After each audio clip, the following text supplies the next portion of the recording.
Hi everyone, welcome back to our YouTube channel, and in this video we are going to talk about how you can add contacts on your Xero platform.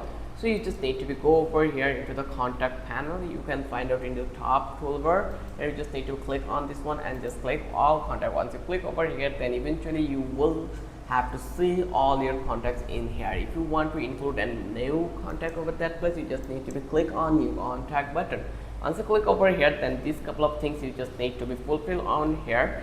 Give a contact name, then account number, then give a primary person, first name, last name, email, and then you can add additional people here and then give all this necessary information about that person.